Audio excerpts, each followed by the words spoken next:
श्रीचैतन्यमनोभीष्टं स्थापितं येन भूतले स्वयं रूपकदा मह्यं ददाति स्वपदान्तिकं वन्देऽहं श्रीगुरो श्रीयुतपदकमलं श्रीगुरुर्वैष्णवाश्च श्रीरूपं साग्रजातं सहगणरघुनाथान्वितं तं सजीवं सावद्वैतं सावधूतं परिजनसहितं कृष्णचैतन्यदेवं श्रीराधा कृष्णपादान सहगणललिता श्रीविशाखान्विताश्च हे कृष्ण करुणा सिन्धु दीनबन्धो जगत्पते गोपेश गोपिकान्त राधाकान्त नमोऽस्तुते तप्त काञ्चन गौराङ्गी राधे वृन्दावनेश्वरी वृषभानुसुते देवी प्रणमामि हरिप्रिये वाञ्छाकल्पतरुभ्यश्च कृपा सिन्धुभ्येव च पतितानां पावनेभ्यो वैष्णवेभ्यो नमो नमः। जय श्री कृष्ण चैतन्य प्रभु नित्यानंद श्री अद्वैत गदाधर श्रीवासादि गौर भक्तवृंद हरे कृष्णा कृष्णा कृष्णा हरे हरे हरे राम राम राम हरे हरे। तो हरे कृष्ण। तो બધા ભક્તોનું સ્વાગત છે પ્રતિ શુક્રવાર થતા ભક્તિ વૃક્ષ કાર્યક્રમ। તો આજે આપણે ભગવદ્ ગીતા અધ્યાય ક્રમાંક 15 જેનું નામ છે પુરુષોત્તમ યોગ, એમાં આપણે જોવાના છીએ શ્લોક ક્રમાંક 15। તો હું અહીંથી શ્લોકનું ઉચ્ચારણ કરું, મારી પાછળ બધા શ્લોકનું ઉચ્ચારણ કરવાનો પ્રયત્ન કરજો। મમેવાંશો જીવલોકે મમેવાંશો જીવલોકે जीवभूता सनातनः जीवभूता सनातन मनःषष्ठानीन्द्रियाणि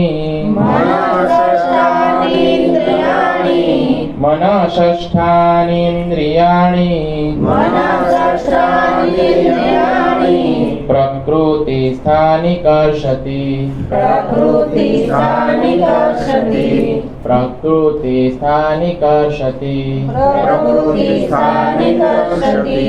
ममेवांशो जीवलोके जीवभूत सनातन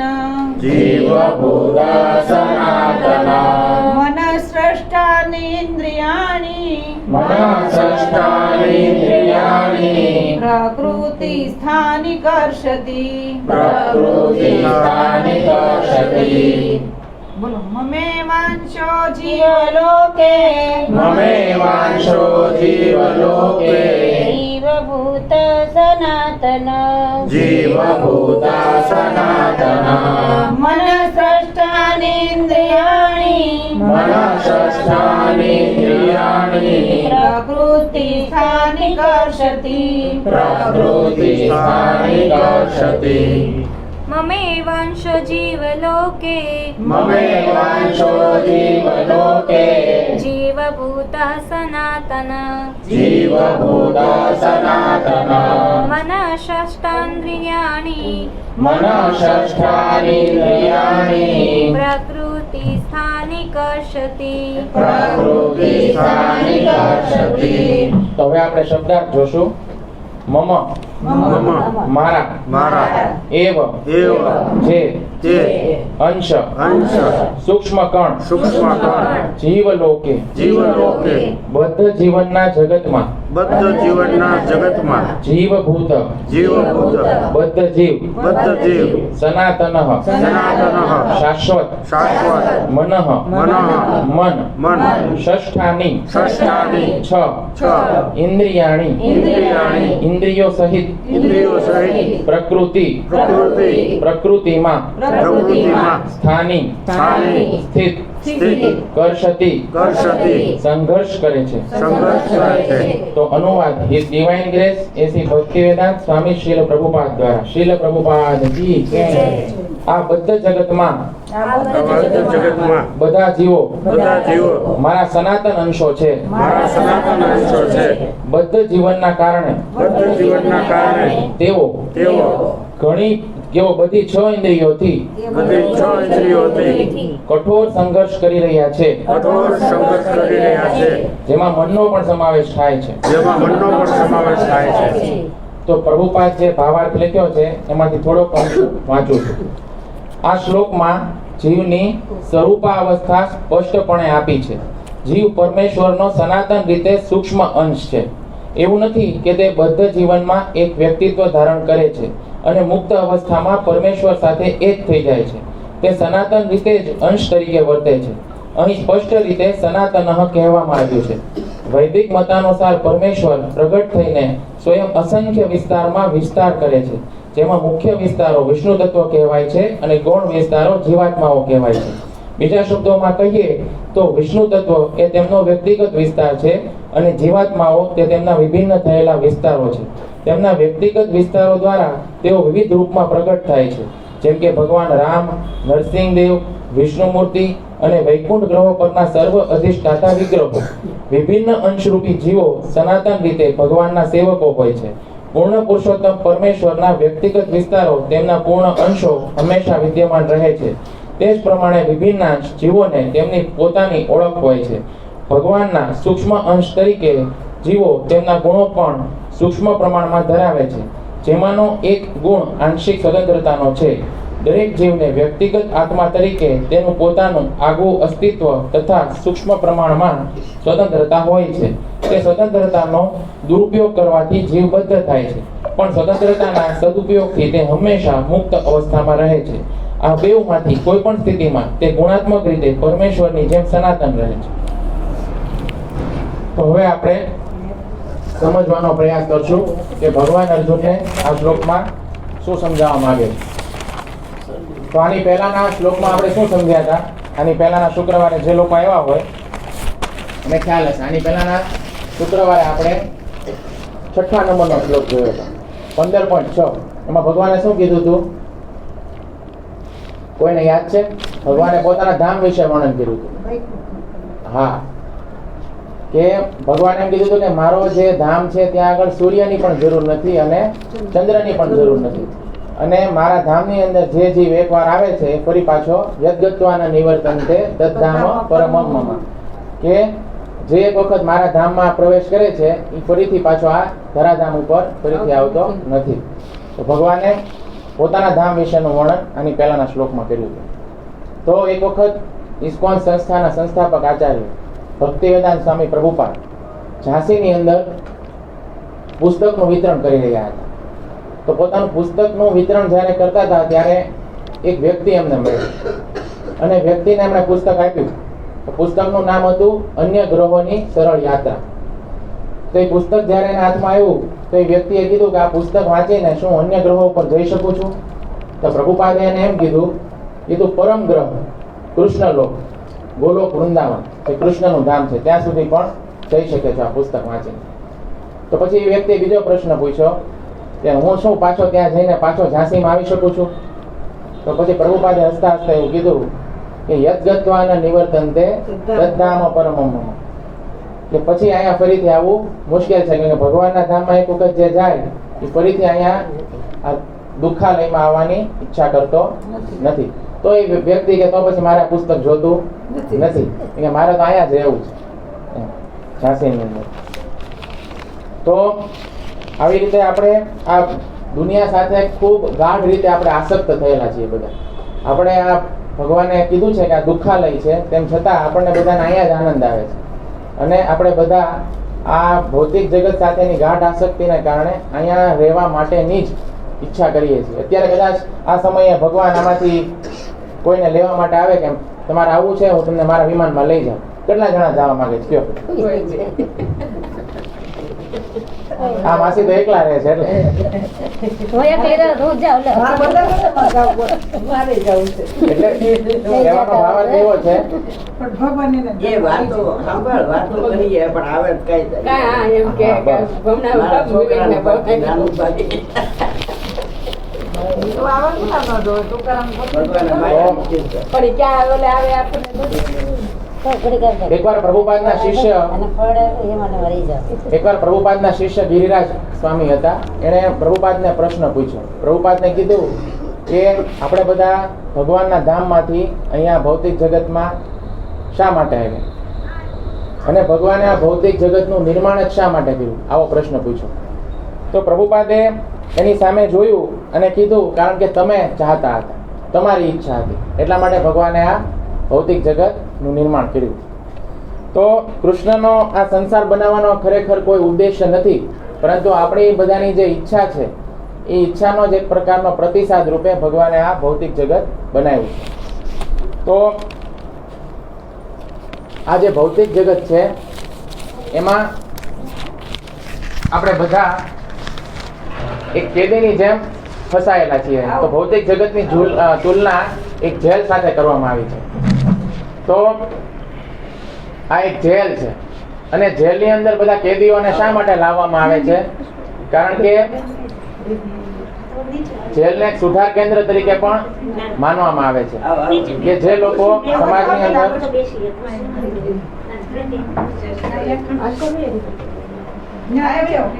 ઓયા જવાના.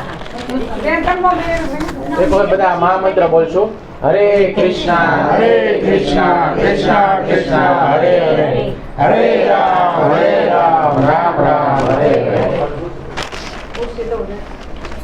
તો હું શું વાત કરતો હતો કે આ ભૌતિક જગતની તુલના એક જેલ સાથે કરવામાં આવી છે અને માયાદેવી છે ને જેલ છે. હવે આ ભૌતિક જગતની અંદર આપણે બધા જેલની અંદર ફસાયેલા છીએ, કેદીઓ છીએ.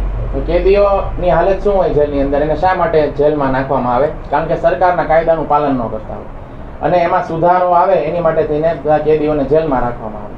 તો આપણે બધા પણ એવા જીવો છીએ જે ભગવાનથી વિમુખ થઈ ગયા છીએ. ભગવાનના ધામમાં ભગવાનની સાથે આપણે રહેવું નહોતું, આપણે ભગવાનથી અલગ રહેવું હતું, ભગવાનની સેવા નહોતી કરવી. એટલા માટે પછી આપણે બધાને ભગવાને એના ધામમાંથી આ ભૌતિક જગતમાં મોકલ્યા કે અહીંયા બધાને માલિક બનવું છે, સ્વામી બનવું છે. એટલા માટે ભગવાને કીધું કે તમારી માટે આ ભૌતિક જગતની રચના હું કરું છું, એમાં તમે બધા શાંતિથી રહ્યો. પણ ભગવાને ભૌતિક જગતની રચના એવી કરી છે કે અહીંયા કોઈ શાંતિથી રહી શકતું નથી. ભગવાન કહે છે ને દુઃખાલય અશાશ્વતમ. ભૌતિક જગતને દુઃખાલય કહેવામાં આવે છે. અહીંયા તમે સુખની શોધ કરો છો પણ મળે છે દુઃખ. તો કોઈ પણ સંપ્રદાયના આધ્યાત્મિક ગુરુ હોય ને એ તમને સૌથી પહેલા એવું જ સમજાવે કે આ આપણું ઓરિજિનલ ઘર નથી. તમે એક ઓલું ભજન છે ખબર છે કે તારે રેવું રે ભાડાના મકાનમાં, જીવ સિદ્ધને ફરે છે ગુમાનમાં, તારે રેવું રે ભાડાના મકાનમાં. તો આપણે આ શરીર છે એ એક ભાડાનું મકાન છે અને આ જે ભૌતિક જગત જે દેખાય છે એ પણ એક ભાડાનું મકાન છે. એક વખત આપણે આ ભાડાનું મકાન કે ધર્મશાળા એને આપણે છોડીને આપણું ઓરિજિનલ જે ઘર છે ભગવાનનું ધામ, જેને વૈકુંઠ કહો કે ગોલોક વૃંદાવન કહો, ત્યાં આપણે જવાનું છે. અને માણસ છે એને શાંતિ ક્યારે પ્રાપ્ત થાય? જ્યારે એ પોતાના ઘરે આવે ત્યારે. આખી દુનિયાના પ્રવાસે માણસ નીકળ્યો હોય પણ જ્યારે ઘરે આવે ત્યારે એને સાચી શાંતિ અને સુખનો અનુભવ થાય. એવી રીતે ભગવાનનું ધામ છે ને એ આપણું ઓરિજિનલ ઘર છે. એટલા માટે શ્રી પ્રભુપાદે જે સૌથી પહેલું મેગેઝિન બહાર પાડ્યું એનું નામ શું રાખ્યું? બેક ટુ ગોડ હેડ. ભગવાનના ધામમાં પાછું જવું, ભગવત ધામ પાછા જવું. તો ભગવાન 15મા અધ્યાયની અંદર આ જે ભૌતિક જગત છે ને એને ભગવાનના આધ્યાત્મિક જગતનું ઉલટું અને વિકૃત પ્રતિબિંબ કહે છે. જેવી રીતે કોઈ એક વૃક્ષ હોય એનું આપણે પાણીમાં જોઈએ તો ઉલટું પ્રતિબિંબ પડે, એવી રીતે આ જે ભૌતિક જગત છે ને એ ભગવાનનું જે આધ્યાત્મિક જગત છે એની જેવું જ તે ઉલટું અને વિકૃત પ્રતિબિંબ છે. એટલે કૃષ્ણ શું કરે છે? એનું જે આધ્યાત્મિક જગત છે એ આધ્યાત્મિક જગતમાંથી એક અંશ લે છે અને એ અંશને આ ભૌતિક જગતની અંદર મૂકે છે અને એની સ્થાપના કરે છે. જેથી કરીને આપણે જ્યારે એના અંશને જોઈએ ત્યારે આપણને યાદ આવે કે આપણે ભગવાનના ધામમાં પાછું જવાનું છે. અને એ જે આધ્યાત્મિક જગતનો અંશ લઈને ભગવાન મૂકે છે ભૌતિક જગતમાં એનું નામ શું હોય છે? એને તીર્થ કહેવામાં આવે છે. તીર્થમાં આ બધા ગયા હશે, કોઈને કોઈ તીર્થમાં બધા એ યાત્રા કરી હશે. ઘણા બધા તીર્થો છે. તો તીર્થનો એક મતલબ થાય છે પુલ. શું થાય છે? પુલ. પુલ કોની વચ્ચેનો? ભૌતિક જગતથી આધ્યાત્મિક જગત વચ્ચેનો. તો કોઈ પણ તીર્થ એક પુલનું કામ કરે છે, જે આ ભૌતિક જગતને આધ્યાત્મિક જગતની સાથે જોડે છે. અને આખા ભારત ભૂમિની અંદર ખૂબ બધા પવિત્ર તીર્થો છે. તમે જો ઉત્તરમાં જાઓ તો ઉત્તરની અંદર બદ્રીનાથ છે, દક્ષિણમાં જાઓ તો દક્ષિણની અંદર રામેશ્વર છે, પૂર્વમાં જાઓ તો પૂર્વની અંદર જગન્નાથપુરી છે, અને પશ્ચિમમાં જાઓ તો પશ્ચિમની અંદર દ્વારકા છે. તો આ ઘણા બધા તીર્થોની ભૂમિ છે. ભારત ભૂમિ ખૂબ પવિત્ર ભૂમિ છે. તો એક પવિત્ર ધામ એવું છે કે બાકીના બધા ધામ છે, જેટલા પણ ધામ છે, એ બધા જ ધામ છે એ તીર્થમાંથી ઉદ્ભવ પામેલા છે. એક એવું ધામ છે, કોઈને ખબર છે કયું ધામ? વૃંદાવન. વૃંદાવન ધામ એવું છે કે બાકીના જેટલા પવિત્ર તીર્થો છે એ બધાનો ઉદ્ભવ સ્થાન છે વૃંદાવન. તો ત્યાં આગળ કોઈ વ્યક્તિ જઈને યાત્રા કરે તો એને તમામ પ્રકારના તીર્થોની અંદર જઈ અને આવવાનું ફળ એને પ્રાપ્ત થઈ જાય, જેથી કોઈ વૃંદાવન જાય. તો પવિત્ર સ્થાનમાં જવાથી ફાયદો શું થાય? પવિત્ર સ્થાનમાં આપણે જઈએ તો આપણે પવિત્ર લોકોને મળીએ. ત્યાં જે રહે છે, નિવાસ કરે છે, એ પવિત્ર લોકોને મળવાનું થાય. અને એ પવિત્ર લોકો હંમેશા પરલૌકિકતામાં રહેતા હોય છે. અને આવા લોકોને મળીને આપણને પણ અલગ જ પ્રકારની એક અંતરદ્રષ્ટિ પ્રાપ્ત થાય છે, જેના વિશે અત્યાર સુધીમાં આપણને કોઈ અનુભૂતિ થઈ નથી. એ અનુભૂતિ પણ આપણને પ્રાપ્ત થાય છે. તો આપણને એ જ ચીજને અલગ નજરિયાથી જોવાનો એક અનુભવ પ્રાપ્ત થાય છે. તો જો ઘણીવાર લોકો છે ને એક જ વસ્તુને જોવે, પણ એક જ વસ્તુને જોઈને અલગ અલગ નજરિયા હોય છે લોકોના. તો એક ઉદાહરણ તમને આપું કે એક કપલ હતું, પતિ પત્ની હતા, અને પતિ પત્ની એક જગ્યાએ બાકડા ઉપર બેઠા. એટલે ત્યાં આગળ છે ને એક બીજું કપલ છે એને જોયું, બંને જણાએ. એ બીજા પતિ પત્ની હતા. એટલે શું કર્યું, પતિએ છે ને હળવેકથી ગાડીનો દરવાજો ખોલ્યો અને એની પત્નીને ગાડીમાં બેઠાડી, અને પછી સરસ રીતે હળવેકથી ગાડીનો દરવાજો બંધ કરી દીધો. એટલે આ પતિ પત્ની આખી ઘટનાને જોતા હતા. એટલે પત્ની આખી ઘટનાને જોઈને, એટલે એને ઘટનાને જોઈને એવું કીધું કે આ ભાઈના લગ્ન નવા નવા. એને એવું કીધું કે આ બંનેના શું છે, લગ્ન નવા નવા છે. એટલે હળવેકથી દરવાજો ખોલ્યો, બેન બેસી ગયા એટલે દરવાજો બંધ કરી દીધો. પતિએ કીધું ના, લગ્ન નવા નવા નથી, એ કાર નવી નવી છે. કે જો એક જ ઘટના છે પણ બંને અલગ અલગ નજરિયાથી જોયું ને, તો જો ઘટના કોઈ એમ કે અડધો ગ્લાસ ભરેલો છે, કોઈ એમ કે અડધો ગ્લાસ છે એ ખાલી છે, તો વાત તો જોવાની જ છે ને, ગ્લાસ તો એનો જ છે. એવી રીતે કોઈ પણ જે ઘટના કે સ્થાન છે એક જ છે, પણ અલગ અલગ લોકો અલગ અલગ દ્રષ્ટિકોણથી જોવે. તો આપણે જ્યારે પવિત્ર સ્થાનમાં જઈએ અને પવિત્ર લોકોને મળીએ તો એ એના દ્રષ્ટિકોણથી, એની આંખેથી આપણને એ વસ્તુ દેખાડે.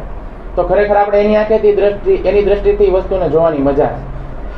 તો એ વસ્તુ મહત્વની છે કે આપણે કોની આંખથી જોઈ રહ્યા છીએ, તો જ આપણને એક નિશ્ચિત અનુભૂતિ પ્રાપ્ત થશે.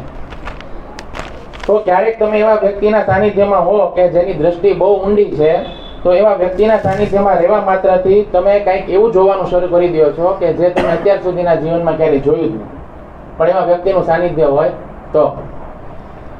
એટલે જે પ્રભુપાદ હતા, પ્રભુપાદની સાથે જે શિષ્યો રહ્યા છે, એ શિષ્યોએ પ્રભુપાદની સાથે રહીને પ્રભુપાદની વાતચીત ઉપરથી અને પ્રભુપાદે જે કથા કરી એની ઉપરથી એવી એવી વસ્તુની અનુભૂતિ કરી અને એવી એવી વસ્તુને જોઈ કે જે દુનિયામાં એમણે ક્યારે જોઈ જ નથી. કેમ કે આપણે બધા અજ્ઞાનમાં છીએ. જ્યારે આપણને જ્ઞાનની દ્રષ્ટિ પ્રાપ્ત થાય, જ્ઞાનનો પ્રકાશ પ્રાપ્ત થાય, તો આપણી જે સૃષ્ટિ છે એ તો એમને એમ જ છે આપણી સામે, પણ એને જોવાનો જે દ્રષ્ટિકોણ છે, જોવાનો નજરિયો છે, એ તે બદલાય છે. તો સાધુ સંતોના સંઘનું આ જ મહત્વ છે, સત્સંગનું આ જ મહત્વ છે. માટે આપણે જ્યારે પવિત્ર સ્થાનમાં જઈએ તો આપણને એવા પવિત્ર લોકો મળે છે કે જેણે પોતાનું હૃદય, પોતાનું બુદ્ધિ, પોતાનું મન, પોતાનું શરીર આ બધું જ ભગવાનને આપ્યું છે. આવા બધા લોકો આપણને મળે છે તીર્થ સ્થાનની અંદર, અને આવા લોકોનો સંગ આપણને પ્રાપ્ત થાય છે જેણે બધું ભગવાનને સમર્પિત કર્યું છે. અને એ લોકો પાસે પ્રેમાંજન છુરિત ભક્તિ વિલોચન એની પાસે એવા આંખ છે, એવી દ્રષ્ટિ છે કે જે દ્રષ્ટિની અંદર પ્રેમનું આંજન આંજેલું છે. જો પ્રેમનું આંજન આંજેલું હોય ને તો એ દ્રષ્ટિથી ભગવાનના પણ દર્શન કરી શકાય. અને એવો વ્યક્તિ છે એ આપણને મળી જાય તો એ આપણને પણ ભગવાનને દેખાડી શકે. તો માટે એ લોકો એવી વસ્તુ જોઈ શકે છે કે આપણે એ વસ્તુ જોઈ શકતા નથી. તો જ્યારે આપણે વૃંદાવન જઈએ તો માત્ર આપણે વાર્તાઓ સાંભળવાની કોશિશ ન કરવી જોઈએ. અને આપણે વૃંદાવનની અંદર રહેવાવાળા પાત્રો જે છે એના વિષયમાં ખાલી વાંચવું જ ન જોઈએ, પરંતુ આપણે એ સમજવાનો પ્રયત્ન કરવો જોઈએ કે આ વૃંદાવનની અંદર કયા કયા પાત્રો હતા કે જે ભગવાનને સમર્પિત જીવન જીવતા હતા. એમની ભાવના શું હતી, ભગવાન માટે કેવો પ્રેમ હતો, ભગવાન માટે કેવું સમર્પણ હતું, ભગવાન માટે કેવી ભક્તિ હતી, અને કૃષ્ણ આ બધા લોકો માટે વિશેષ શા માટે હતા, અને કૃષ્ણને આ બધા લોકો શા માટે એટલા બધા પ્રિય હતા. એ આપણે ત્યાં આગળ જઈને સમજવાનો પ્રયત્ન કરવો જોઈએ. શા માટે ભગવાને આ બધા લોકોને એટલો બધો પ્રેમ કર્યો અને મને પ્રેમ નથી કરતા? એ લોકોમાં શું એવું વિશેષ હતું કે જે મારી અંદર નથી? અને આ જ્યારે વિચાર આપણે કરીએ છીએ ત્યારે આપણે આપણી જાતને પૂછવું જોઈએ કે મારે મારી જાતને કઈ રીતે ઢાળવી જોઈએ અને મારા ચરિત્રને કઈ રીતે એવું ડેવલપ કરવું જોઈએ કે જેથી કરી ભગવાનને હું પણ પ્રિય બનું, ભગવાનનો પ્રેમ મને પણ પ્રાપ્ત થાય. તો આપણે આવું સેલ્ફ એનાલિસિસ પણ કરવું જોઈએ તીર્થની અંદર જઈને. તો જ્યારે આપણે આવી મહાન હસ્તી અને આત્માઓના સંપર્કમાં આવીએ છીએ ત્યારે આપણે વિચારવું જોઈએ કે આપણે આપણી અંદર શું ફેરફાર કરવાની, શું બદલાવ કરવાની જરૂર છે. તો આવી રીતે વૃંદાવન છે એ આપણા બધા માટે બહુ મોટી પ્રેરણા છે. અને આપણા માટે બધા રોલ મોડેલ છે એ કોણ છે? ભક્તો છે. વૃંદાવનની અંદર રહીને જેણે ભજન કર્યું, જેણે ભગવાનને પ્રાપ્ત કર્યા, આ બધા ભક્તોના ચરિત્ર આપણે સાંભળવા જોઈએ. એ આપણા રોલ મોડેલ હોવા જોઈએ. અત્યારે આપણા રોલ મોડેલ કોણ છે? પિક્ચરના હીરો હિરોઈન છે. એ આપણા રોલ મોડેલ ન હોવા જોઈએ. આપણા રોલ મોડેલ કોણ હોવા જોઈએ? કે જે ભક્તો છે, જેણે ભગવાનને પ્રેમ કર્યો છે, ભગવાનનું ભજન કર્યું છે, એ હોવા જોઈએ. કારણ કે આપણે ક્યાં જવાનું છે? ભગવાનના ધામમાં જવાનું છે. તો ભગવાનના ધામમાં જવા માટે વિઝા જોવે. વિદેશમાં જવું હોય તો વિઝા જોવે ને. તો ભગવાનના ધામમાં જવું હોય તો ન્યાય તે ટિકિટ બારી ઉપર તમને પૂછે વિઝા છે? તો વિઝા નહીં હોય તો પછી ત્યાંથી પાછું આવવું પડશે આપણે. તો વિઝા શું છે? તો આપણા હૃદયમાં ભગવાન માટે પ્રેમ હોવો જોઈએ. જોવે છે ભગવાન માટે કેટલો પ્રેમ છે, કેટલી ભાવના છે. જો આપણી પાસે પ્રેમ નથી ભગવાન માટે તો પછી ત્યાં ગોલોકધામની અંદર કોઈ એન્ટ્રી આપણી નથી થતી, પાછું આવવું પડે છે આપણે. તો એ પ્રેમ આપણને ક્યાંથી પ્રાપ્ત થશે? આપણી પાસે તો એ પ્રેમ છે નહીં. એ પ્રેમ છે આપણા રોલ મોડેલ પાસે. તો આપણે એવા સાધુ સંતોનો, એવા ભક્તોનો આપણે જ્યારે સંપર્ક કરશું, એમના જીવનમાંથી પ્રેરણા લઈશું, આપણે એમનું ચરિત્ર સાંભળશું, ત્યારે આપણને એ ભગવાનનો પ્રેમ આપણને પણ પ્રાપ્ત થઈ જશે. કોઈ એવા સંત પાસેથી જો કથા સાંભળીએ તો એ જે કથા કરે છે ને એ સીધે આપણે હૃદયમાં ટ્રાન્સફર થઈ જશે અને પછી આપણને પણ ભગવાનનો એ પ્રેમ પ્રાપ્ત થઈ જશે. જો પરીક્ષિત મહારાજ છે, એને તક્ષક નાગ આવી અને 7 દિવસમાં એનું મૃત્યુ નિશ્ચિત હતું. તો પરીક્ષિત મહારાજે 7 દિવસ સુધી ખાધા પીધા વગર શું કર્યું? સુખદેવ ગોસ્વામી મહારાજ જે છે એમની પાસે બેસી અને કથા સાંભળી. તો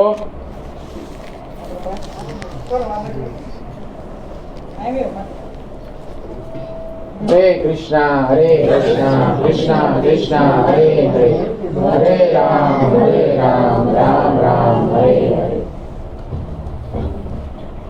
તો ભગવાન છે એનો તો આપણી માટે પ્રેમ છે જ તે.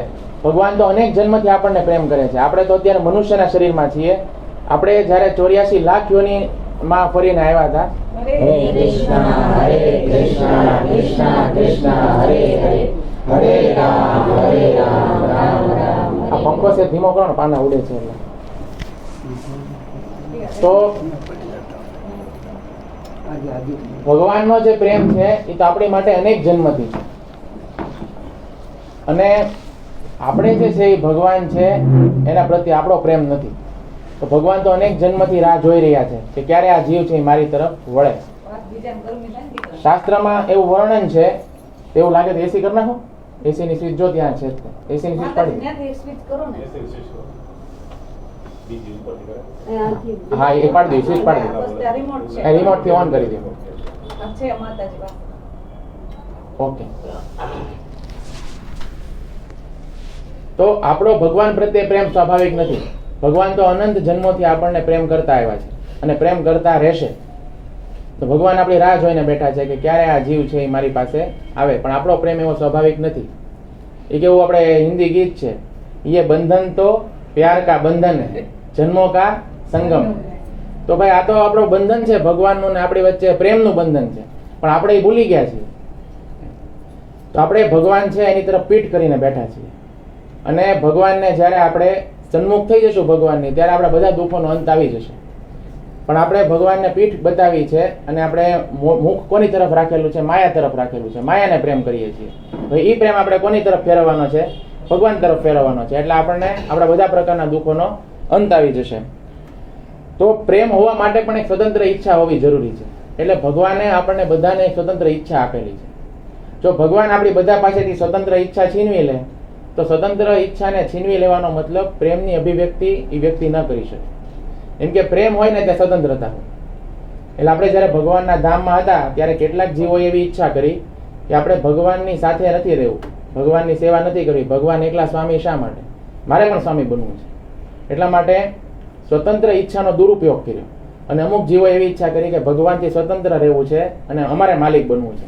એટલે ભગવાને આ ભૌતિક જગતમાં એ બધાને મોકલ્યા અને ભૌતિક જગતમાં નાખ્યા. એટલે આપણે બધા ભગવાનને ભૂલી અને અહીંયા આવ્યા અને સુખ ગોતીએ છીએ. સુખ ગોતીએ છીએ પણ સુખ મળતું નથી. કે ભગવાને તો કીધું છે કે આ દુઃખાલય છે. હવે દુઃખાલયની અંદર આપણે જો સુખ ગોતીએ તો આપણાથી વધારે મૂર્ખ કોઈ છે નહીં. તો એક સરખી વિચારધારાવાળા આપણે બધા અહીંયા ભેગા થયા છીએ અને સુખ ગોતીએ છીએ પણ સુખ મળતું નથી. કેમ કે ભગવાન વગર આ સુખ છે નહીં. તો ભગવાન આ શ્લોકમાં શું કહે છે? શ્લોકથી આગળ ભગવાન એમ કહે છે, મમે વાંશો જીવ લોકે જીવભૂત સનાતન. કે દરેકે દરેક જીવ છે એ મારો અંશ છે. માત્ર મારો અંશ છે એમ નથી કીધું. ભગવાને શું કીધું છે? મારો સનાતન અંશ છે. જો સનાતન અંશ છે એ શા માટે ભગવાને કીધું? જેવી રીતે કોઈ એક સમુદ્રની બૂંદ છે તો એ સમુદ્રનો જ અંશ છે, પણ એ સમુદ્રથી કોઈ વાર છૂટી પડી જાય, સમુદ્રમાં ક્યારેક ભળી જાય અને ક્યારેક સમુદ્રમાંથી વહી પણ જાય. પણ એવી રીતે અંશ આપણે નથી ભગવાનના. આપણે તો સનાતન અંશ છીએ. જે આવે ને જાય એને સનાતન ન કહેવાય, પણ આપણે બધા કેવા છીએ? સનાતન અંશ છીએ. ભગવાનના સનાતન અંશ છીએ. એટલા માટે આપણું જે અસ્તિત્વ છે એ હંમેશા બનેલું રહેશે, સ્વતંત્ર અસ્તિત્વ. અને ભગવાનનું જે સ્વરૂપ છે એ સચ્ચિદાનંદ છે. અને ભગવાનના અંશ હોવાને નાતે આપણે પણ કેવા છીએ? સચ્ચિદાનંદ છે. ભગવાન પૂર્ણ છે, આપણે આંશિક પૂર્ણ છીએ. ભગવાનમાં જે કાંઈ પણ ગુણો છે એ બધા ગુણો આપણી અંદર પણ છે. અને ભગવાન જે છે એની કરતાં આપણે આકારમાં થોડા નાના છીએ. આપણે અણુ છીએ. ભગવાન કેવા છે? વિભુ છે. કે જેવી રીતે એક મોટું હીટર હોય અને નાનું હીટર હોય, તો એ નાના હીટરમાંથી તે ગરમી તો મળે જ તે, પણ મોટા હીટરમાંથી વધારે મળે. એવી રીતે આપણે ભગવાનના અંશ છીએ અને સનાતન છીએ. એવું ક્યારેય નહીં હોય કે આપણે ભગવાન બીજા અધ્યાયની અંદર એમ કહે છે, નત્વે વાહમ જાતુ નાસમ નત્વમ નેમે જનાદીપા. ભગવાન કહે છે એવું કે એવો ક્યારેય કોઈ સમય નહોતો કે જ્યારે હું નહોતો. હે અર્જુન, એવો ક્યારેય સમય નહીં આવે કે જ્યારે તું પણ નહીં હોય અને આ બધા રાજા પણ નહીં હોય. બધા હંમેશા રહેશે જ તેને, હું પણ હંમેશા રહીશ. બધાનું સ્વતંત્ર અસ્તિત્વ રહેશે. તો જો આપણે અત્યારે બધા બદ્ધ અવસ્થાની અંદર છીએ. ભગવાન શું કહે છે? મમે વાંશો જીવલોક. જીવલોક એટલે આ જે લોક છે એને શું કીધું ભગવાને? જીવલોક. અને ભગવાન જે લોકમાં રહે છે એ કયો લોક છે? કૃષ્ણ લોક છે. તો જો જીવ અહીંથી મુક્ત થઈ જાય તો એ ક્યાં જાય? કૃષ્ણ લોકમાં જાય, જો મુક્ત થાય. પણ જીવ છે એ આ જીવલોકની અંદર છે, એટલા માટે બદ્ધ અવસ્થાની અંદર છે. અને શું કીધું? જીવભૂત સનાતન. તો અત્યારે જે જીવ છે એને નામ આપ્યું છે ભગવાને જીવભૂત.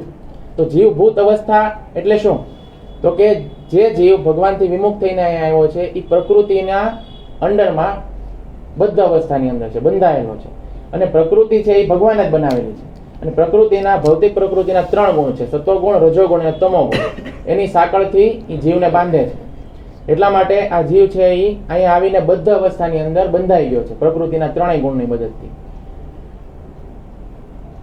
શા માટે આવું થયું? કારણ કે એને ભગવાને જે આપેલી સૂક્ષ્મ સ્વતંત્રતા છે એનો એને દુરુપયોગ કર્યો. ભગવાનના અંશ હોવાને કારણે ભગવાનની અંદર પૂર્ણ સ્વતંત્રતા છે, આપણી અંદર સૂક્ષ્મ સ્વતંત્રતા ભગવાને આપણને આપેલી છે. જેવી રીતે કોઈ એક ગાયને બાંધેલી હોય થાંભલા હારે, તો જેટલું દોરડું લાંબુ હોય ને એટલી લાઈન એ ગાય છે ને એટલા દાયરાની અંદર ગોળ ગોળ ફરી શકે. એટલી સૂક્ષ્મ સ્વતંત્રતા ભગવાને આપણને બધાને પણ આપી છે. પણ એ સ્વતંત્રતાનો આપણે બધાએ શું કર્યું? દુરુપયોગ કર્યો કે ભગવાનની સાથે અમારે નથી રહેવું. સ્વતંત્રતામાં આપણને બે ઓપ્શન મળે છે. એ બે ઓપ્શન આપણી બધા પાસે છે. એ બે ઓપ્શન કયા છે? માયાની સેવા કાં તો ભગવાનની સેવા. પણ આપણે શું સિલેક્ટ કર્યું? માયાની સેવા. માયાની સેવા કરી એટલે તરત આપણે આ ભૌતિક પ્રકૃતિની અંદરમાં આવી ગયા અને પ્રકૃતિના ત્રણેય ગુણોએ આપણને બાંધી દીધા. અને પ્રકૃતિના ત્રણેય ગુણોએ બાંધી દીધા તો શું થયું? તો કે મનષષ્ઠાની ઇન્દ્રિયાની પ્રકૃતિ સ્થાની કરશતી. એટલે 5 ઇન્દ્રિયો અને એક મન, આ બધાની વચ્ચે ઘર્ષણ થાય છે. જ્યારે આ સ્થિતિમાં ભૌતિક પ્રકૃતિની અંદરમાં જીવ આવે છે, ફસાઈ જાય છે, ત્યારે શું થાય છે? તો કે 5 ઇન્દ્રિયો. 5 ઇન્દ્રિયો કઈ કઈ છે? આંખ, નાક, કાન, જીભ અને સ્પર્શ ઇન્દ્રિય. તો આ જે 5 આપણી ઇન્દ્રિય છે અને છઠ્ઠું છે મન. આ 6 ની વચ્ચે શું થાય છે? ઘર્ષણ થાય છે. 5 ઇન્દ્રિય અને મનની વચ્ચે ઘર્ષણ થાય છે અને એનાથી શું થાય છે? આ જીવ છે એ પ્રતાડિત થતો રહે છે. તો આ જે 6 ઇન્દ્રિયો છે એની સાંકળથી જીવ બંધાયેલો છે. અને કરશતી એનો મતલબ શું? કે ખેંચતાણ થાય છે. આ ઇન્દ્રિય આમ ખેંચે, આ ઇન્દ્રિય આમ ખેંચે, આ આમ ખેંચે. આંખ ક્યાંય ખારું જોવે ને તેમ કે મેં જે જોયું ને એ લઈ લે એટલે ન્યા એને ખેંચે. કાન છે એને એમ કે મેં જે સાંભળવાની ઈચ્છા કરીશ ને એ તારે સાંભળવાનું છે એટલે ઈ તરફ ખેંચે કાન. જીભ છે એને કે ખાવાની ઈચ્છા થાય તો કે ભાઈ મને તો આ વસ્તુ ખૂબ ભાવે છે એટલે એ જીભ છે એને જે ખાવાની ઈચ્છા કરી એ તરફ જીવને ખેંચે. સ્પર્શ તો કે કોઈ વસ્તુને સ્પર્શ કરવાની ઈચ્છા થઈ હોય તો એ તરફ સ્પર્શ ઇન્દ્રિય ખેંચે. અને નાકને કઈ ખારું સૂંઘવાની ઈચ્છા થઈ હોય તો એ જીવને એ તરફ ખેંચે. અને આ બધી ઇન્દ્રિયોનો રાજા છે એ છે મન. મન છે એ એવું છે ને કે એ અનેક જન્મોથી ભગવાનથી વિમુખ થઈને બેઠેલું છે. એટલે એ મન છે એ ભગવાનથી વિમુખ જ ચાલે છે, ભગવાનથી દૂર દૂર જ ચાલે છે. એટલે એ મન છે એ તો આ બધી ઇન્દ્રિયોનો રાજા છે. સૌથી મોટો દુશ્મન છે આપણું મન. હવે મન છે એને કોઈ એવી યોગ્ય ટ્રેનિંગ મળી નથી અને મન છે એવું કેળવાયેલું નથી, એટલા માટે ભગવાન તરફ ક્યારેય જતું જ નથી. જો આ મનની દિશાને આપણે વાળી દઈએ અને મન જો ભગવાન તરફ જવા માંડે તો આપણું કામ થઈ જાય. મન જો ભગવાનમાં લાગી જાય તો એ મન છે એ તો બધી ઇન્દ્રિયોનો રાજા છે, તો ભાઈ બધી ઇન્દ્રિયો ભગવાનની સેવામાં લાગી જાય. મન જો ભગવાનની સેવામાં પરોવાઈ જાય કોઈ રીતે તો એ જ આંખ છે એ ભગવાનના સુંદર જે વિગ્રહ છે એને દર્શન કરવાની ઈચ્છા કરે. એ જ કાનથી ભગવાનનું કીર્તન અને ભગવાનની કથા સાંભળવાનું મન થાય. એ જ જીભથી ભગવાનનો પ્રસાદ ખાવાનું મન થાય. એ જ સ્પર્શ ઇન્દ્રિયથી ભગવાનના ભક્તો જે છે એની ચરણ ધૂળી છે એને હાથમાં લેવાનું મન થાય, ચરણ ધૂળીમાં આલોટવાનું મન થાય. અને આ જ બધી જે ઇન્દ્રિયો છે એ તમને સહયોગ આપે અને ભગવાનની તમને પ્રાપ્તિ થઈ જાય. તો જો એ જ મન છે અને એ જ ઇન્દ્રિયો છે, પણ જો માયાની સેવા કરે છે તો ઘર્ષણ થાય છે. અને ઘર્ષણ થાય છે તો આ જીવ છે એ વધારે બદ્ધ અવસ્થામાં આવી જાય છે. અને બદ્ધ અવસ્થામાં આવવાને કારણે એ જીવ છે અહીંયા સંઘર્ષ કરે છે. જો આ જે 6 ઇન્દ્રિય છે એને સાંકળથી જીવે બાંધેલો છે. ઘડીક આમ ખેંચે છે જીવને, ઘડીક આમ ખેંચે છે, ઘડીક આમ ખેંચે છે અને સતત ઘર્ષણ થાય છે અને જીવને પ્રતાડિત કરે છે.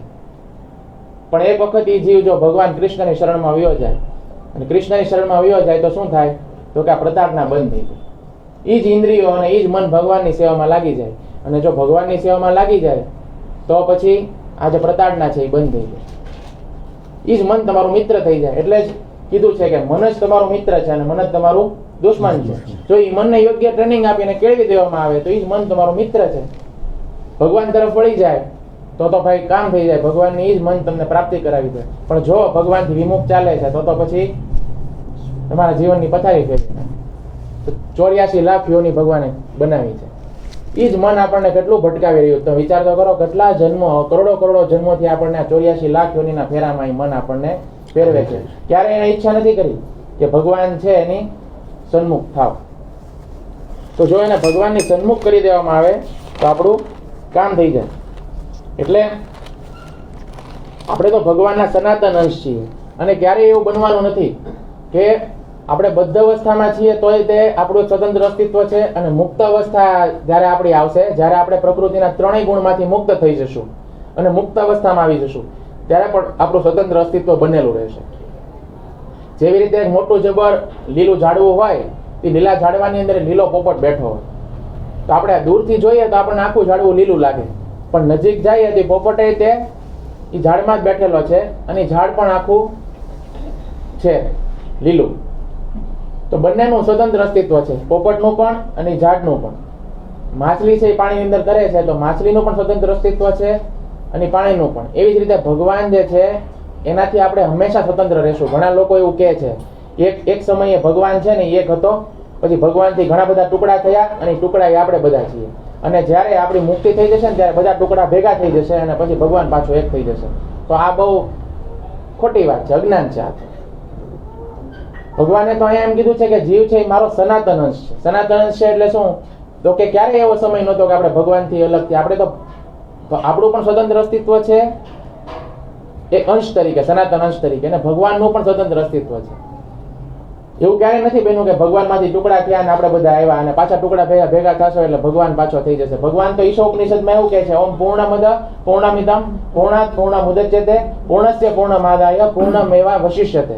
ભગવાન છે એ તો પૂર્ણ છે, પૂર્ણમાંથી કોઈ પણ વસ્તુ જે આવે છે એ પૂર્ણ જ રહે છે, અને તેમ છતાં ભગવાન જે છે એમાં કોઈ પ્રકારની કમી નથી આવતી.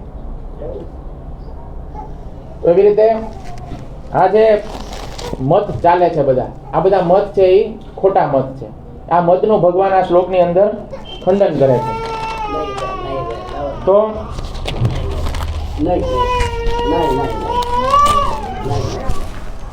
ભૌતિક જગતની અંદર એવું જોવામાં આવે છે કે કોઈ એક સંતાન છે, ઈ સંતાન નાનો થાય, પછી નાનપણમાંથી મોટો થાય, યુવાન થાય, યુવાન પછી વૃદ્ધ થાય અને પછી મૃત્યુ પણ પામે. તો જે આજે નાનું બાળક છે, સંતાન છે, કાલ સવારે પિતા થઈ જાય, કેમ કે એના ઘરે છોકરા આવે, બરાબર.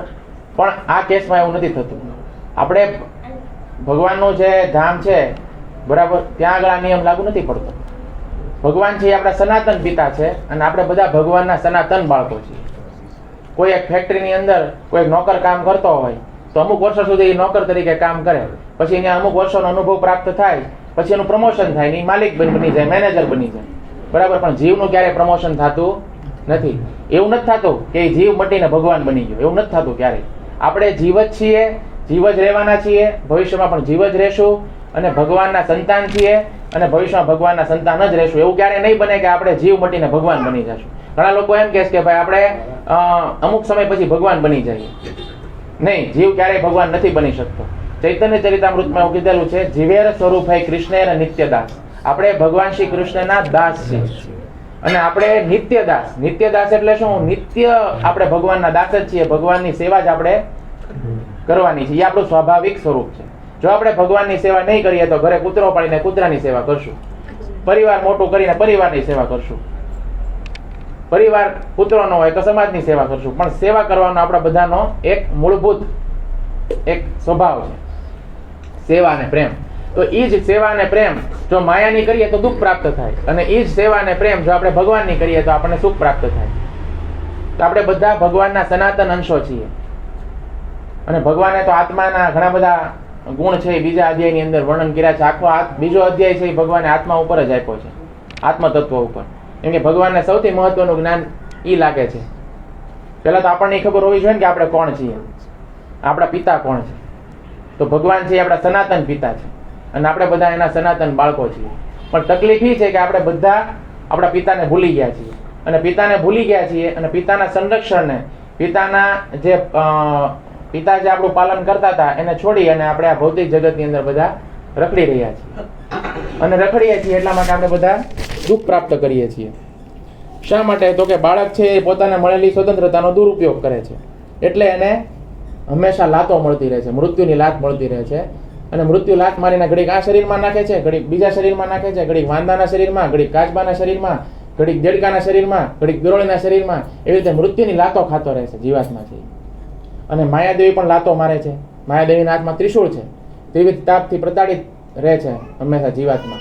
આદિ દૈવિક દુઃખ, આદિ ભૌતિક દુઃખ અને આદિ આત્મિક દુઃખ. તો માયાદેવી પણ એમ કહે છે કે ભાઈ અલગ અલગ પ્રકારના દુઃખો આપે છે અને એમ કહે છે કે ભાઈ જીવને એક રીતે સંદેશ આપે છે કે તું ભગવાન તરફ વળ. આટલા બધા દુઃખ આવવા છતાં જીવ છે એ ભગવાન તરફ વળતો નથી. તો આપણે જો આવું સમજીને ભગવાનની શરણમાં આવી જઈએ કે ભગવાનની શરણ સિવાય કોઈ આપણો ઉપાય જ નથી, તો એ જે વ્યક્તિ છે એનો નિર્ણય ખૂબ બુદ્ધિમાન કહેવાશે. એ વ્યક્તિ ખૂબ બુદ્ધિમાન કહેવાશે, એનો નિર્ણય પણ સાચો ગણાશે. કારણ કે ભગવાનની શરણમાં આવ્યા સિવાય આપણો કોઈનો ઉદ્ધાર છે નહીં. તો જેવી રીતે આ શરીર છે એ શરીરનું જ એક અંગ છે. આ હાથ છે, તો હાથ છે એને શું કરવાનું છે? શરીરના અંશ હોવાને કારણે આ હાથ છે અને શરીરની સેવા કરવાની છે. આ શરીર છે એ અંશી છે અને હાથ છે એ શરીરનો અંશ છે. તો હાથ છે એ હાથની મદદથી આપણે ખાઈએ છીએ. આખા શરીરને પોષણ મળે છે કે નથી મળતું? તો આવી રીતે હાથ છે એ આપણે આખા શરીરની સેવા કરે છે. એવી રીતે આપણે બધા છે એ ભગવાનના અંશ છે. તો ભગવાનના અંશ હોવાને કારણે આપણે બધાની ફરજ છે, આપણું કર્તવ્ય છે કે આપણે ભગવાનની સેવા કરીએ. જો આપણે ભગવાનની સેવા કરશું તો એમાં જ આપણને આનંદ મળશે. હાથ એવું નથી વિચારતો કે મને મજદૂરી શું મળશે, મને સેલેરી શું મળશે, મેં આજે વધારે કામ કર્યું તો મને ઓવરટાઈમ શું મળશે. આવું હાથ નથી વિચારતો. એવી રીતે આપણે પણ નથી વિચારવાનું કે મને મજદૂરી શું મળશે. ભગવાનની સેવા છે એ જ આપણું સુખ છે. ભગવાનની સેવામાં એટલો આનંદ છે, ભગવાનના નામમાં, ભગવાનના ભક્તિમાં એટલો આનંદ છે, એટલું સુખ છે કે એ સુખને તો જેણે અનુભવ્યું છે એ જ વર્ણન કરી શકે, બાકી એને વર્ણન ન કરી શકે. તમે જો મીરાબાઈ, નરસિંહ મહેતા બધાના જીવનમાં કેટલા દુઃખો હતા. એ બધા કાંઈ અલગ ગોળામાંથી તો નથી આવ્યા, અલગ ગ્રહમાંથી નથી આવ્યા, આપણી જેમ જ આપણી જેવા જ માણસો છે, પણ એને ભગવાનને પ્રાપ્ત કર્યા. એ લોકો પણ પ્રકૃતિના ત્રણેય ગુણ જે છે એ લોકો ઉપર પણ એટલી જ અસર કરે, પણ ભગવાનને શરણાગત જીવ હતા. ભગવાનને શરણાગત હોવાને કારણે એમને ભગવાનની કૃપા પ્રાપ્ત થઈ અને એમણે ભગવાનને પ્રાપ્ત કર્યા. પ્રકૃતિના ત્રણેય ગુણ જે છે એને ઓળંગી જવું એટલે શું? એને મુક્ત અવસ્થા કહેવાય. એને તમે નિર્વાણ કયો, મુક્ત અવસ્થા કયો કે આત્મશુદ્ધિ કયો, બધું એક જ છે. તો જ્યારે આ ભૌતિક પ્રકૃતિના બંધનની અંદર જીવ બંધાઈ જાય છે તો એને જીવભૂત કહેવામાં આવે છે. અને જ્યારે ભગવાનથી સન્મુખ થઈને ભગવાનની સેવા કરવા માંડે છે તેને બ્રહ્મભૂત કહેવામાં આવે છે. તો 18મા અધ્યાયમાં ભગવાન એમ કહે છે બ્રહ્મભૂત પ્રસન્નાત્મા ન શોચતી ન કાંક્ષતી, કે જે બ્રહ્મભૂત હોય છે વ્યક્તિ એ કેવો હોય છે? તો કે હંમેશા પ્રસન્ન હોય છે, પ્રસન્ન આત્મા હોય છે. અને ન શોકતી ન કાંક્ષતી, એટલા માટે શું કહે છે કે એમાં એને કોઈ પ્રકારનો શોક પણ નથી હોતો અને કોઈ પ્રકારની આકાંક્ષાઓ પણ નથી હોતી. તો જો ભગવાનના શરણમાં જવાથી કેટલા બધા ફાયદાઓ થાય છે. આપણા અનેક જન્મના સંચિત કર્મોના જે મોટા મોટા ડુંગર જેટલા જે સંચિત કર્મો આપણા પડેલા છે અને એટલા પાપ કર્મો છે એ પહેલા તો બળીને ભસ્મ થઈ જાય છે. અને આ જન્મમાં આપણે જે પ્રારબ્ધ કર્મ ભોગવવા આવ્યા છીએ એ પ્રારબ્ધ કર્મ જ ખાલી ભોગવવાનું રહે છે અને એમાં પણ ભગવાન આપણી સાથે હોય છે. તો ભગવાન છે એની શરણમાં જે વ્યક્તિ ગયો પછી એનો ભૂતકાળ નથી જોતો. રામ ભગવાનની શરણમાં વિભીષણ આવ્યો તો કોઈ વાનરોએ કીધું કે ભાઈ તો રાવણની સેનાનો વ્યક્તિ છે અને રાવણનો ભાઈ છે, હવે તમે એની પર વિશ્વાસ કઈ રીતે મૂકી શકો? આજે તો તમારી શરણમાં આવ્યો છે પણ તો રાવણનો ભાઈ છે, તમે એની પર વિશ્વાસ ન મૂકી શકો. તો રામ ભગવાને કીધું કે એક વખત જે જીવ મારી શરણમાં આવ્યો એનો ભૂતકાળ જે હોય હું એને ધ્યાનમાં નથી લેતો. તો એણે કીધું કે તમારી શરણમાં આવ્યો છે તો પછી તમે એને જ્યારે લંકા જીતશો તો શું કરશો? તો ભગવાને કીધું હું એને લંકાનું રાજ્ય આપી દઈશ.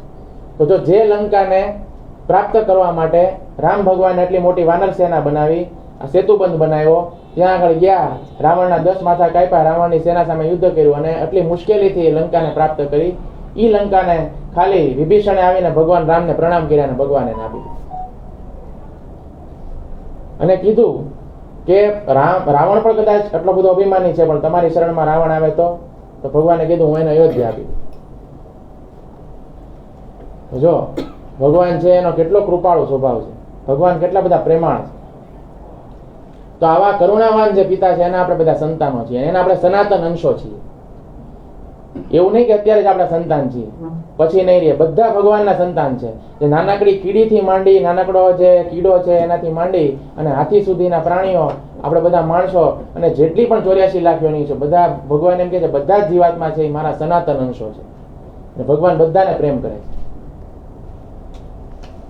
તો જો ભગવાન છે એ પરમાત્મા સ્વરૂપે આપણે બધાના શરીરની અંદર છે, આપણા બધાના હૃદયની અંદર નિવાસ કરે છે પરમાત્મા સ્વરૂપે. તો જીવમાં ને ભગવાનમાં એ ફરક છે. આપણે છે એ બીજાના હૃદયની અંદર નિવાસ કરવો હોય તો આપણે ન જઈ શકીએ. આપણે એક શરીર, આપણે જે શરીર બદલવું પડે છે. આપણે આ શરીરને છોડીને પછી બીજું શરીર ગ્રહણ કરવું પડે છે. ભગવાન એક સાથે બધા જ જીવના હૃદયની વાતને જાણે છે, બધાના મનની વાતને પણ જાણે છે. કારણ કે ભગવાન છે એ પરમાત્મા સ્વરૂપે બધા જીવના હૃદયની અંદર નિવાસ કરે છે. તો ભગવાનમાં ને આપણામાં આ ફરક છે. તો આપણું ક્યારેય પ્રમોશન નથી થતું. આપણે ભગવાનના સનાતન અંશ છીએ અને ભગવાનના સદા સેવક જ રહેવાના છીએ. ભગવાનના આપણે દાસ જ રહેવાના છીએ અને ભગવાનના દાસ બનીને રહેવામાં જ મજા છે. આપણે ભગવાનની પ્રકૃતિ છીએ, પણ આપણે ભૂલ શું કરીએ છીએ? પુરુષ બનવાનો પ્રયાસ કરીએ છીએ. પુરુષ એક જ છે, માત્ર કૃષ્ણ. આપણે બધા ભગવાનની પ્રકૃતિ છીએ. તો પ્રકૃતિની ફરજ શું હોય છે? પુરુષની સેવા કરવાની. તો પ્રકૃતિએ શું કરવું જોઈએ? પુરુષની સેવા કરવી જોઈએ. પણ પ્રકૃતિ ભૂલી કરે છે કે પુરુષ બનવાનો પ્રયાસ કરે છે અને એને કારણે એ માયાદેવીની લાત ખાય છે અને દુઃખી થાય છે. તો પ્રભુપાદ આગળ તાત્પર્યમાં લખે છે કે ભગવાનના બે પ્રકારના અંશ છે. એક છે સ્વ અંશ અને ભિન્ન અંશ. તો સ્વ અંશ કોણ છે? તો કે વિષ્ણુ તત્વ. તો વિષ્ણુ 3 પ્રકારના છે: શિરોદક્ષાય વિષ્ણુ, કારણોદક્ષાય વિષ્ણુ અને ગર્ભોદક્ષાય વિષ્ણુ. આ વિષ્ણુના 3 નામ તમે પહેલી વખત સાંભળ્યા હશે.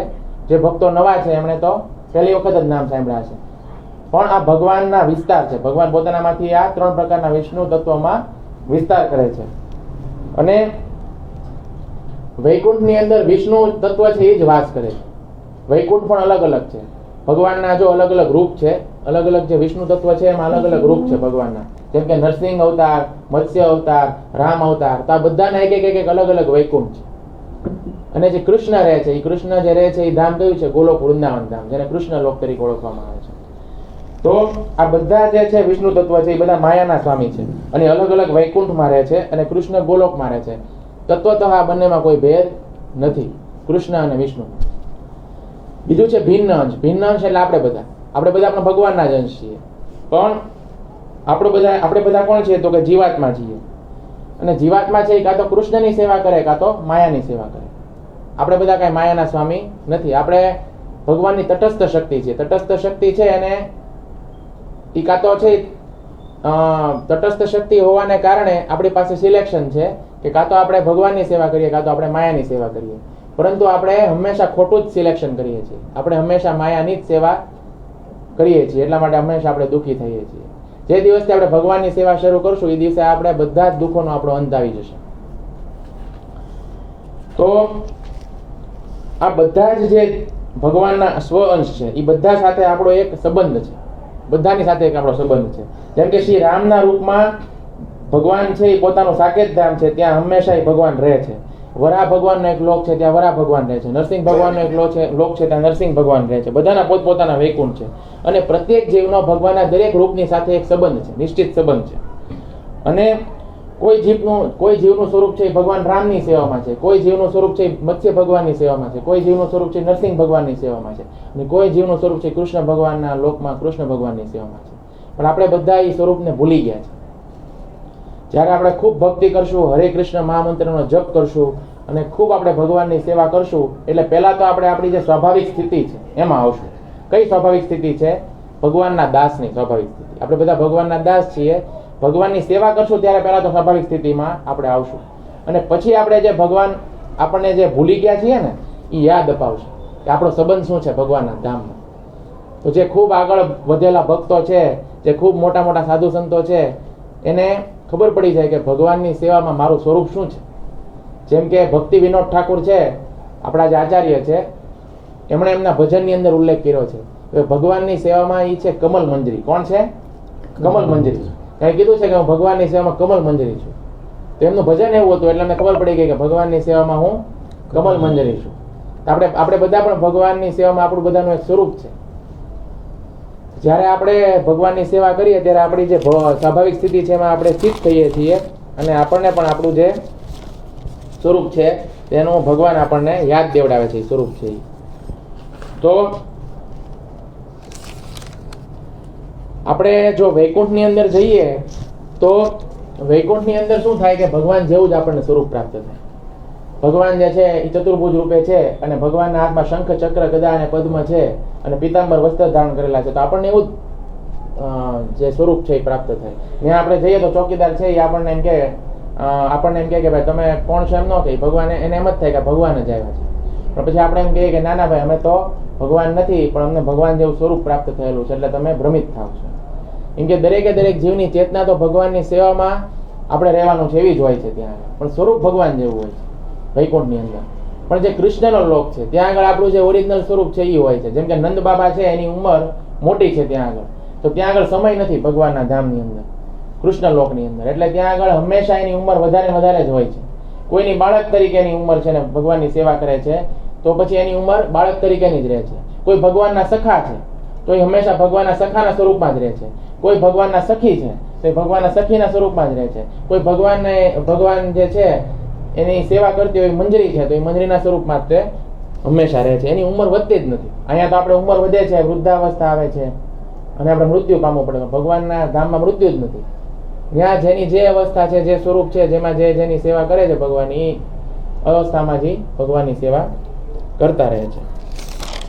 તો આવી રીતે જે જીવ છે એને ભગવાન જે છે એની સાથે જેનું સ્વરૂપ છે એ ભગવાન પોતે યાદ અપાવે છે અને પછી મુક્ત થયા પછી ભગવાનના સ્વરૂપને પ્રાપ્ત કરે છે અને ફરી પાછી પોતાની જે સેવા છે એ ભગવાનની શરૂ કરી દે છે. તો આવી રીતે આપણે બધા ભગવાનના સનાતન અંશ છે એવો ભગવાન આપણને સંદેશ આપી રહ્યા છે.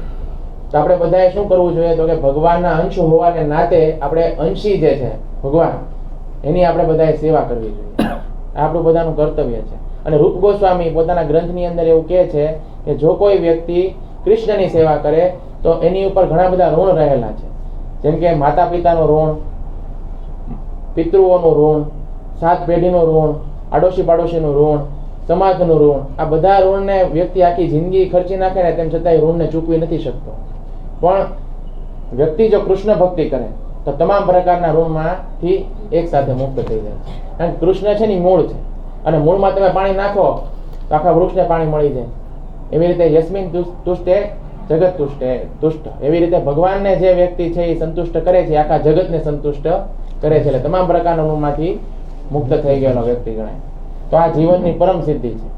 એટલા માટે આપણે બધાએ ભગવાનની જે કાંઈ પણ સેવા કરવાનો જીવનમાં અવસર મળે તો આપણે એ અવસરને ચૂકવો ન જોઈએ. આપણને ઘણાને એમ થાય કે અમે તો મંદિરથી ખૂબ દૂર રહીએ છીએ, અમારે ભગવાનની સેવા કરવી હોય, કૃષ્ણની સેવા, તો કઈ રીતે કરી શકીએ? તો આજથી જ તમે બધા એક નિયમ લઈ શકો છો. ભગવાનના પવિત્ર નામનો જપ કરવો. ભગવાન કળિયુગના સમયમાં ભગવાનનું જે નામ છે ને એ જ બધા જ પ્રકારના કષ્ટોનું નિવારણ કરનારું છે. એટલા માટે આપણે બધા એવો સંકલ્પ કરી શકીએ કે આજથી હું ભગવાનના નામની એક માળા કરીશ. જો ભગવાનના નામ લેવાના કોઈ પૈસા નથી, એકદમ ફ્રીમાં ભગવાનનું નામ આપણે લેવાનું છે, કાંઈ ખર્ચો નથી. 108 વખત આપણે હરે કૃષ્ણ મહામંત્ર બોલવાનો છે એટલે એક માળા કમ્પ્લીટ થઈ જાય. એક માળા કરતા કેટલી વાર લાગે? 7 મિનિટ લાગે. પણ એ ભગવાનના ધામમાં જવાની ટિકિટ છે. ભગવાનનું નામ છે. જો ભગવાનનું નામ નથી લેતા, ભગવાનની સેવા નથી કરતા, તો માયાની સેવા તો આપણે અનેક જન્મથી કરીએ છીએ અને એમાં આપણને કાંઈ પ્રાપ્ત થયું નથી. પણ ભગવાનની સેવા જો કરશું તો ભગવાન તો આટલા બધા કૃપાળુ છે, એની કરેલી નાનામાં નાની સેવા છે એને ક્યારેય ભૂલતા નથી. અને ભગવાન પોતાનું વૈકુંઠ ધામ આપી દે છે, પોતાની જેવું જ ઐશ્વર્ય ભગવાન આપી દે છે. તો ભગવાનના સેવક છે, ભગવાન છે એ એવું ઈચ્છે છે કે મારો સેવક છે ને મારી જેવું જ ઐશ્વર્ય મળે. સુદામા છે એ ભગવાન માટે તાંદુલ લઈને ગયા હતા તો ભગવાને પોતાને જેવી દ્વારકા આપી દીધી ને સુદામા. ભગવાન છે એ આવા કૃપાળુ પિતા છે. તો આપણે બધા છે એ આપણે હંમેશા યાદ રાખવું જોઈએ કે આપણે એવા પિતાના સંતાનો છીએ કે જે પિતા ખૂબ ધનવાન ઐશ્વર્યવાન છે, ષડ ઐશ્વર્યથી પૂર્ણ છે અને આપણે એની સેવા કરવાની છે. અને આ જ આપણો સાચો ધર્મ છે. હરે કૃષ્ણ કૃષ્ણ કૃષ્ણ હરે હરે, હરે રામ રામ હરે હરે. કોઈને કઈ પૂછવું છે? કોઈને કઈ પ્રશ્ન છે? પૂછવું છે કોઈને કઈ? હરે કૃષ્ણ.